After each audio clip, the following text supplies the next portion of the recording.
Hey everyone, I'm Matt with Ozark Overland Adventures, and in this video, well, I'm going to be installing new shocks in the rear. I've already got the fronts installed, but that's not the purpose of the video. The purpose of the video is to go through a bunch of different questions that I found in the different Jeep and overlanding groups on Facebook, and answer the questions. There's a lot of interesting questions, and thought this would be kind of an interesting way to just address a lot of different things. So that's the plan.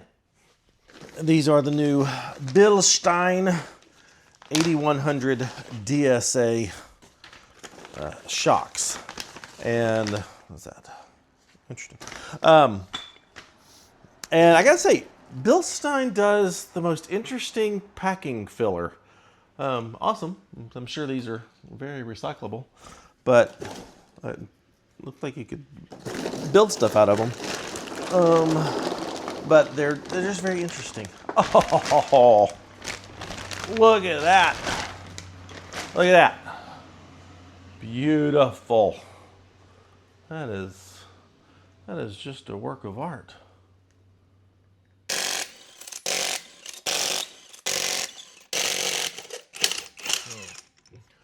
All right, first question. I actually see this question getting asked a lot. And while this question was specific to Jeeps, I think it applies pretty much to any modern vehicle. And that is, worth it to install a cold air intake? Best brands. Short answer, no. Absolutely not. Cold air intakes are on a modern engine. They have their place on older engines, you know, race cars, those sort of things, but on a modern engine, no. Cold air intakes are snake oil. They do nothing but provide whooshy sounds. So, I mean, if you like whooshy sounds, they're great. Here's the engine on my wife's Jeep. We don't have a snorkel or any airbox modifications on this one. This basically already is a cold air intake.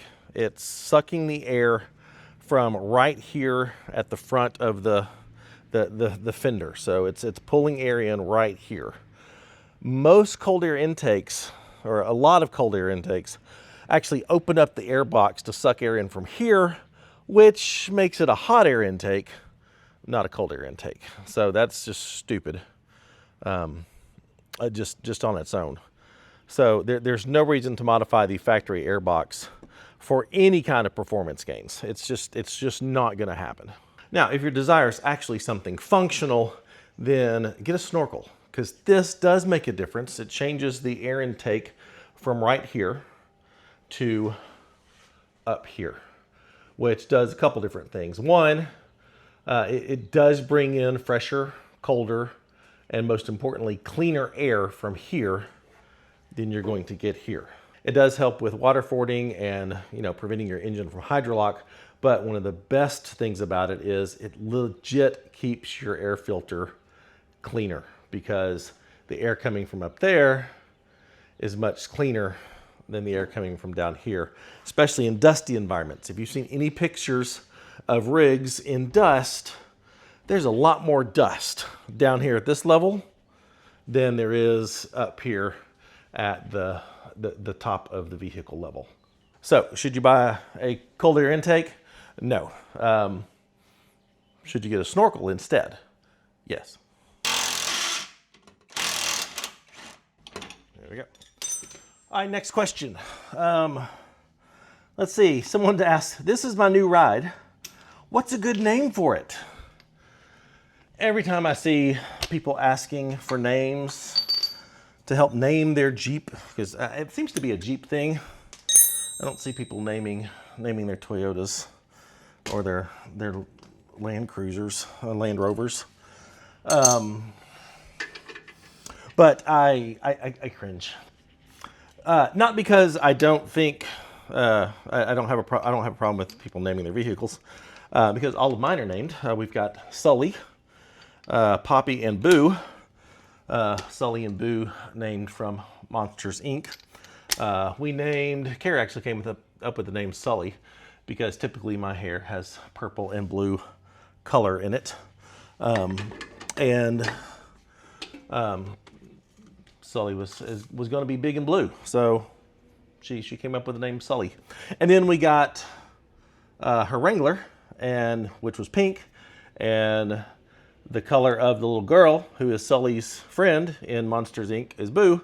He called her Boo, and so that's why we got Sully and Boo. But I think names should mean something. You would never go to social media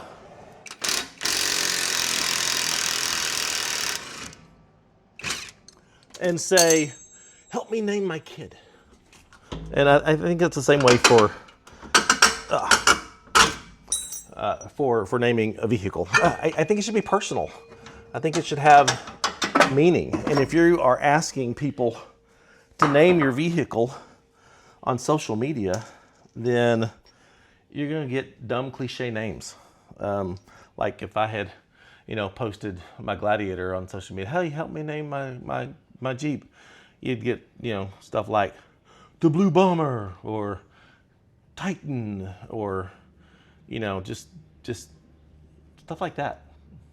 If we'd done it with Cares, it'd be like Pink Pony or Pink, just a bunch of cliche stuff. So I don't have a problem with naming vehicles. All of ours are named, but make it personal. Don't force it. Don't ask strangers to name your vehicle. It should mean something to you. What's the next one? Good evening. Is negative 24 offset bad for the steering components? It just seems to stick out a bit. So let's talk about offset. You need to pick the right offset for your setup. Yes, too wide, you're going to destroy your wheel hubs and ball joints faster than stock. It's just, there's more leverage, typically you're going bigger tires, there's more weight. And so yes, bigger tires, more offset than necessary is going to wear your components out faster. That is just the way it goes. So what is the correct offset? He looks pretty darn stock. So, yeah, that offset is silly. If you're doing typically a normal typical width tire is a 12.5. A 4.5 inch back spacing or a negative 12 offset is perfect for a 12.5 width tire. That's in metric, that would be a 315. I just switched to new wheels on Sully because I have 1350 width, and I did have negative 12 offset, and it would rub on the control arms. That's why if you look at my front control arms, there's the paint's rubbed off.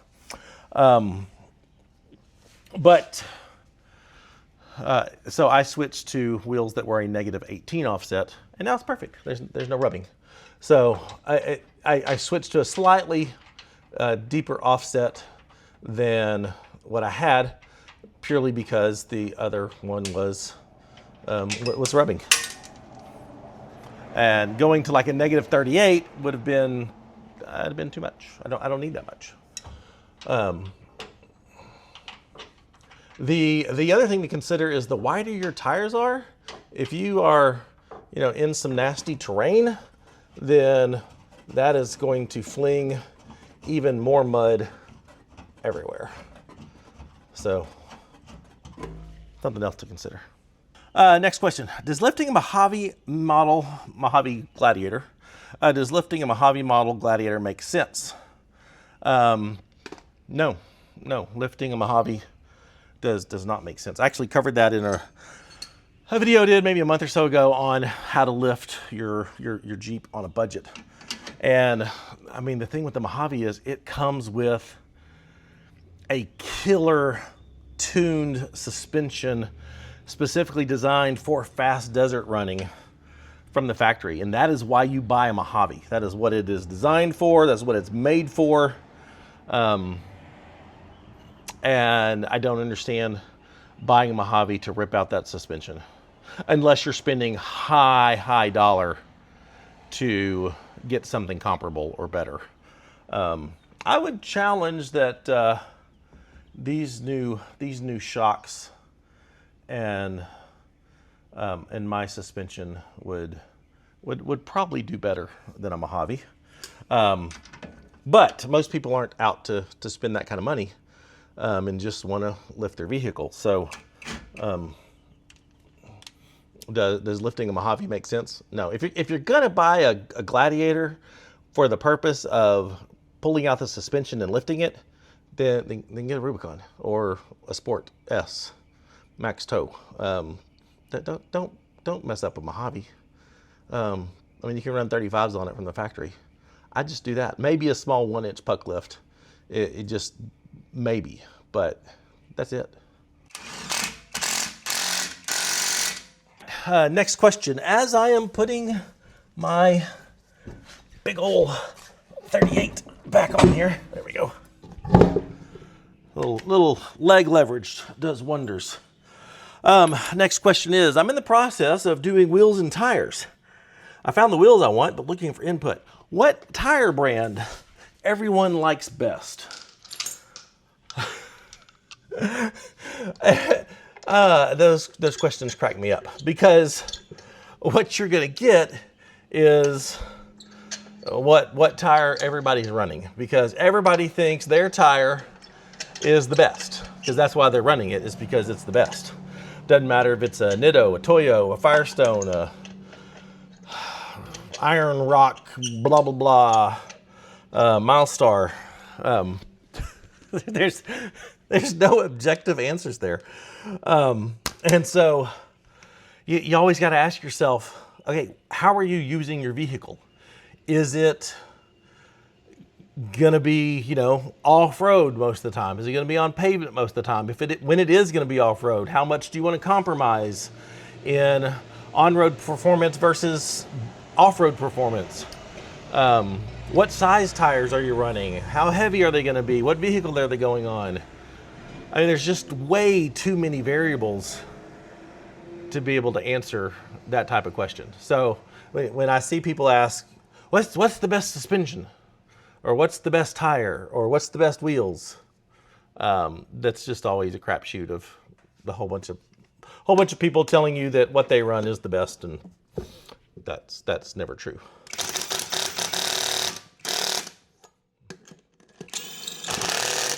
I mean, even my wife and I run different tires because our wheeling styles are different. So.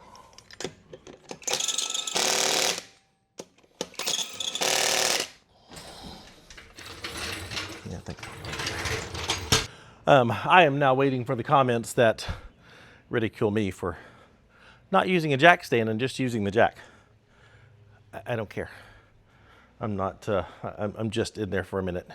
And I don't want to deal with the jack stand, because this is America and I can. And if the jack collapses and crushes me under the Jeep, I'll make sure my wife posts that video as a lesson learned for everybody. But right now I don't care. I know someone's also going to talk about the fact that I'm barefoot in my garage. I don't care about that either.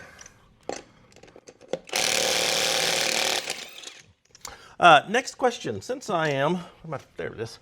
Next question. Reasons you should or should not throw the 5th tire and wheel into the tire rotator. Well, you absolutely should do a 5 tire rotation. I know there's this mindset of, well, if I just do the 4 tire rotation, I have a matching spare, then I never have to buy the 4th one until I need it. But if that's the case, I mean, what are the odds of you having a flat, and by the time, especially if you have a Wrangler and it's tucked on the back, that spare being dry rot? Or what's the odds of, you getting a set of tires and not rotating the 5th in, and then decide to go with a different size or a different brand? Selling one new tire, or not new, one tire that's been on there for 2 years and never touched the ground, there's no value in that for someone buying a tire. And if you rotate the fifth in, then you get 20% extra life out of your investment of tires. All the tread matches, tread depth all match. Yeah, there's all kinds of reasons to rotate your spare end, and no good reason to not rotate your spare end, unless you just have unless you have a spare that maybe you had a flat and so you plugged it and you don't want to run that one full time. It still holds there just fine, and so until it's time to replace all the tires, you just put the plug tire as your spare, and just leave the plug tire as a spare. That makes sense, you know, because you've been using it, but now you've just put it into spare mode because it has a plug in it, or you know, whatever, and you're gonna wait to replace all the tires to then buy 5 new tires and start rotating them all in. So yeah, rotate. If you have a fifth spare that matches, and you should, your spare should match, then yeah, rotate it in.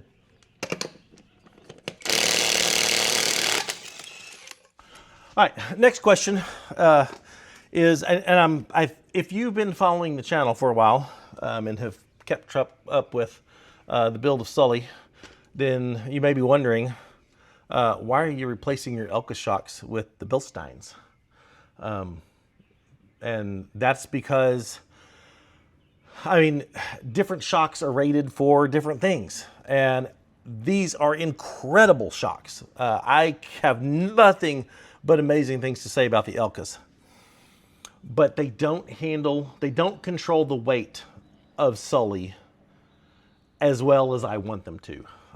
To control body roll, I've got these things maxed out on the soft compression setting, and I want to be able to have wiggle room to go up and down. So the Bilsteins are the Bilsteins give me that. They are their version of this shock, both high and low speed compression adjustments, big beefy construction. But the Bilsteins are valved tighter, heavier, I'm not sure. But they handle the weight of my Gladiator better than the Elkas do. These are going on Kara's Gladiator because her Gladiator is lighter than mine. And I think these will do amazing on her Gladiator. So that's the plan. But the next question is actually about suspension. What suspension are you guys running?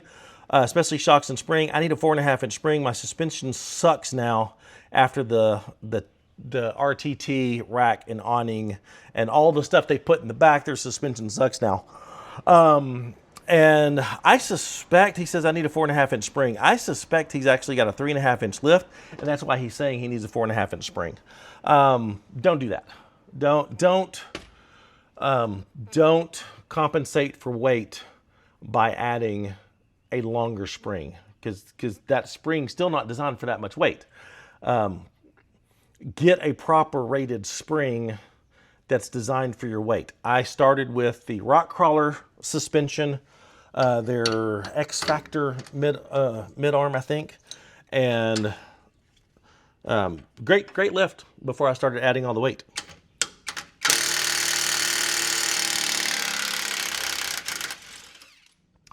But as soon as I started adding the weight, that spring started to sag.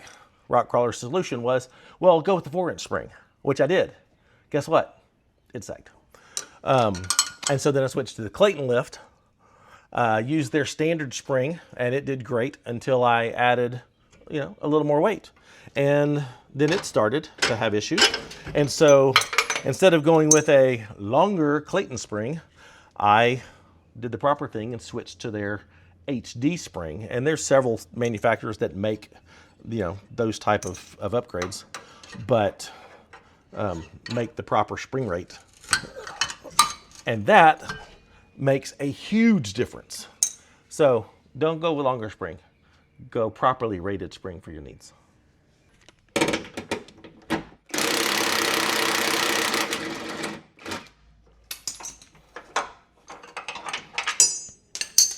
Ah.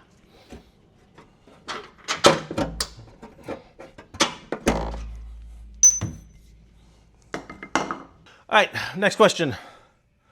After 7 years, or 7 Wranglers in 12 years, it finally happened. He got ducked. Okay.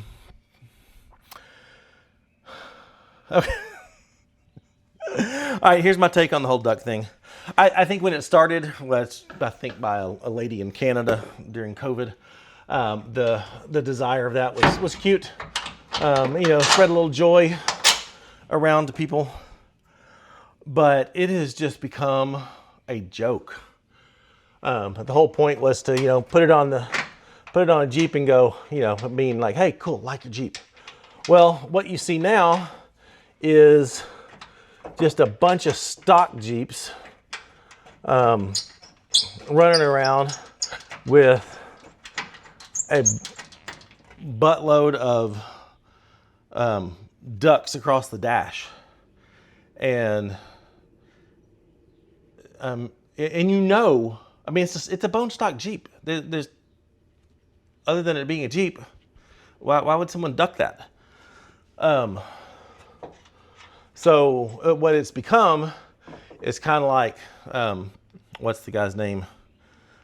Syndrome in the movie The Incredibles, trying to give everyone superpowers because. And when everyone's super,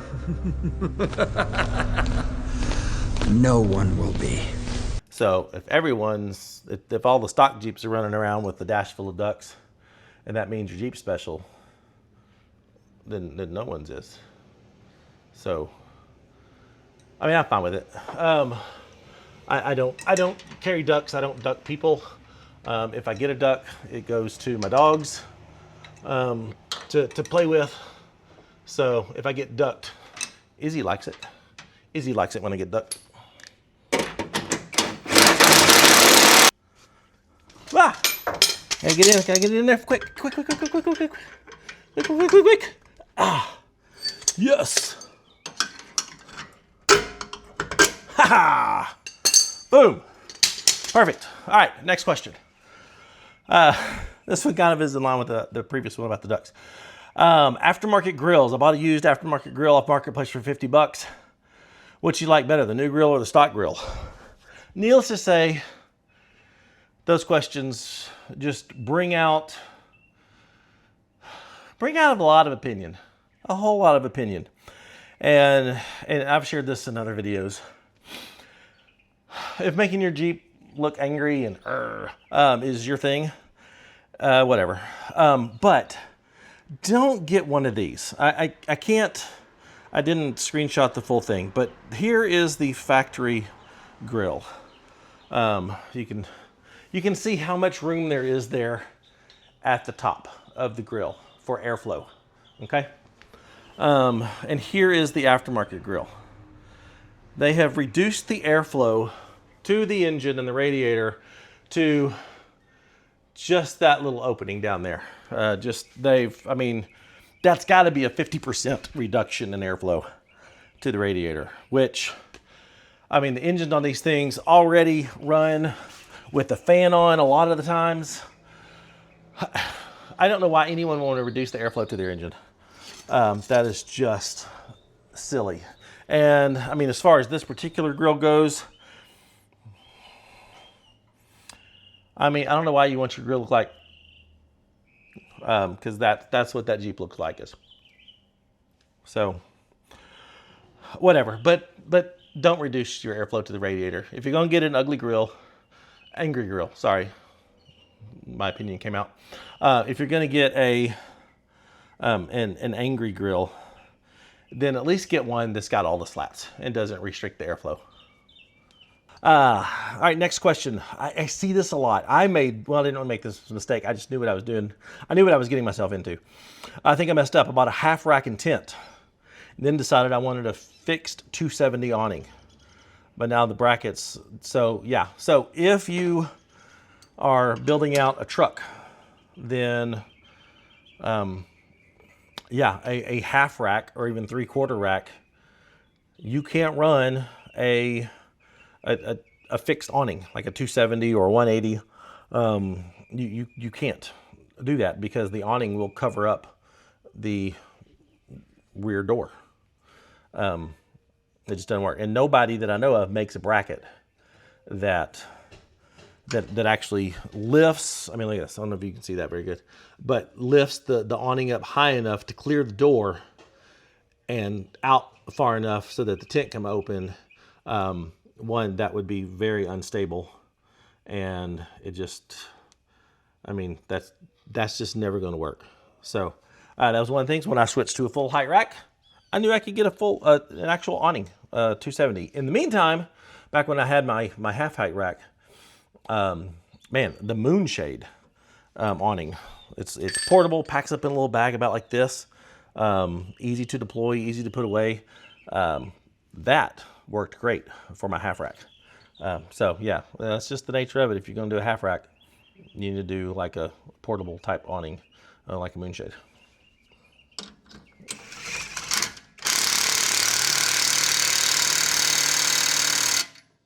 Look at those.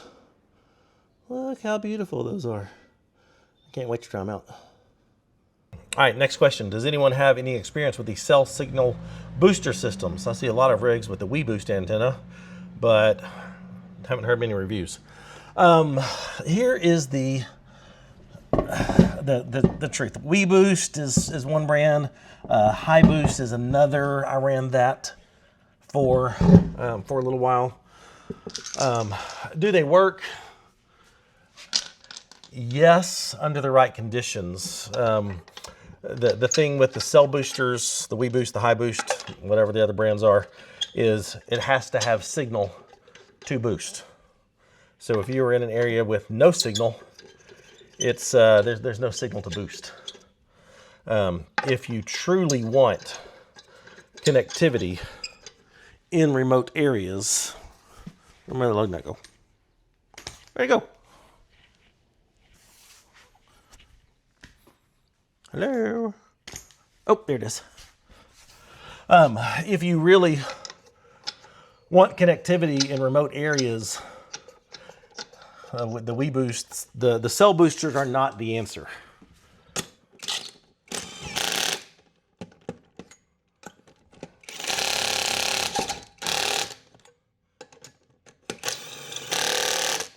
They will make a poor signal better, but they will not give you signal when there's not any to give you.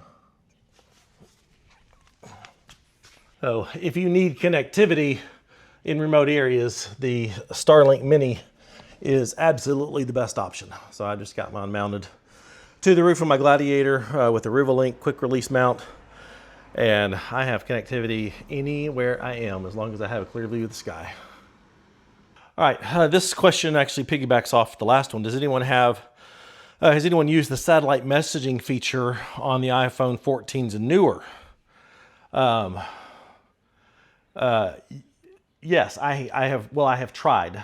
I tried on one of my hiking trips, and it works. But the frustrating thing about it is, I mean, you have to stand up here and just hold it in the right position and look for the satellites and then just hold it.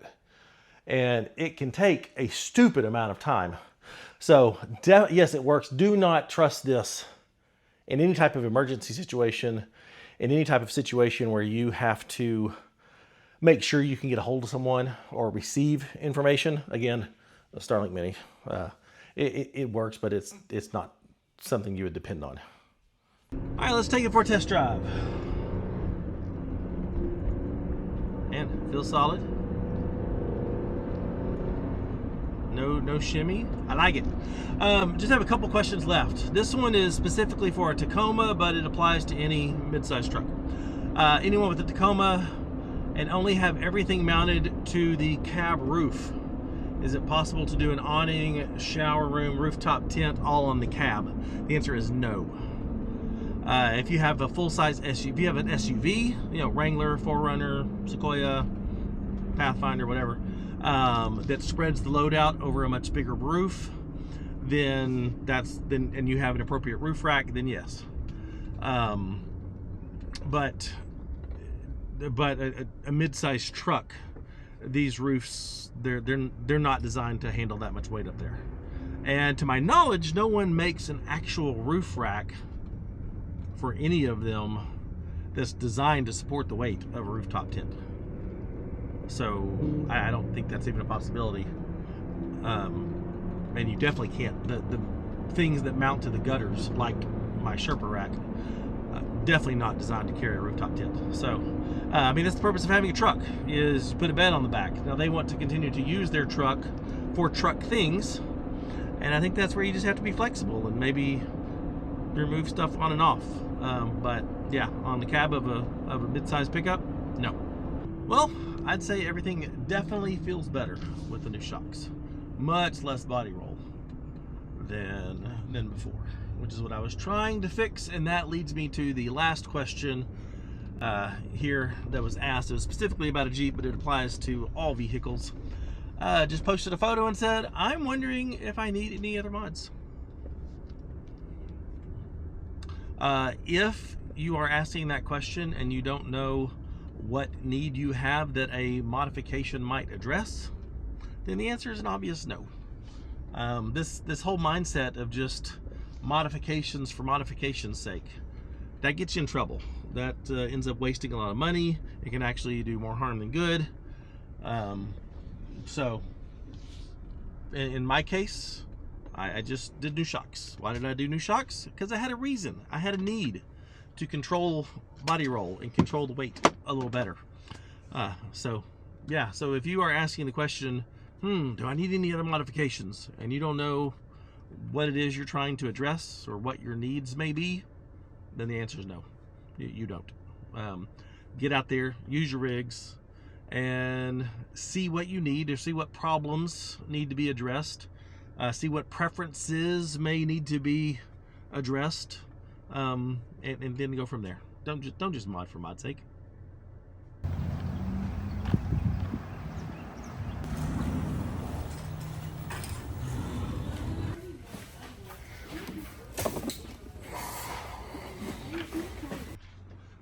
All right, mission successful. Well, I know this video was a little bit different, but hope it was helpful. I may make this kind of a new series as I find more and more questions that people are asking. We'll go ahead and answer them. So anyway, if you would, give the video a like, subscribe to the channel if you're not. Check out the Patreon link in the description if you want to consider supporting the channel. Gain access to special events, special content, all of our GPS data from our trips, and for all of our merchandise. Go to shopoverlandapparel.com. Thanks for watching. See you next time.